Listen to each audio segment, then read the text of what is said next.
บายดีเนาะวันนี้ก็มาพบกันเช่นเคยในนามทีมงานศึกษาไอทีของพวกเราวันนี้สิมาสอนวิธีการลงไฟล์ PDF เนาะซึ่งเป็นโปรแกรมช่วยในการอ่านไฟล์ PDF ที่โปรแกรมอื่นบ่สามารถอ่านได้เนาะเช่น Microsoft Word ก็อ่านไฟล์ PDF บ่ได้เนาะงั้นเข้าไปเลยแล้วมันคลิกเข้าไปตัวนี้นะไฟล์ติดตั้งแล้วมันคลิกเข้าไปนะ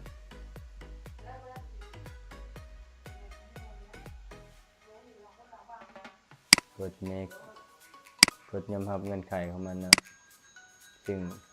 ลายอ่านบ่ได้กด install เนาะแล้วถ้าเดี๋ยวก็มันจะติดตั้งสำเร็จ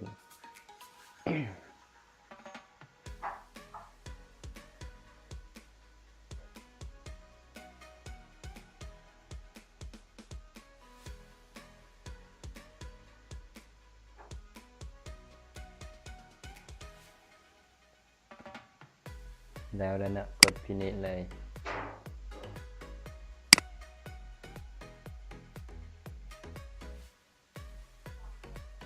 นี่นะ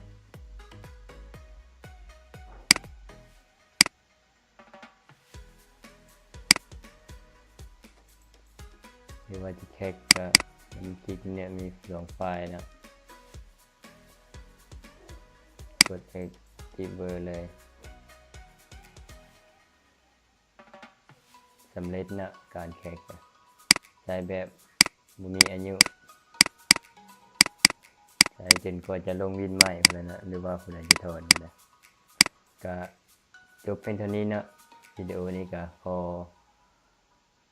ให้ผู้ที่ได้รับชมรับเบิ่งกดติดตามกดไลค์กด Subscribe ให้พวกเราเนาะ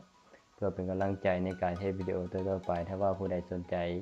ให้เฮ็ดเกี่ยวกับหยังก็คอมเมนต์ใต้วิดีโอนั้นเนาะถ้าว่าผู้ใดต้องการดาวน์โหลดโปรแกรมไฟล์ PDF นี้ก็สามารถเข้าไปดาวน์โหลดอยู่ใต้ลิงก์ได้เนาะรูปวิดีโอเนาะพวกเราจะทิมลิงก์ไว้ให้เนาะก็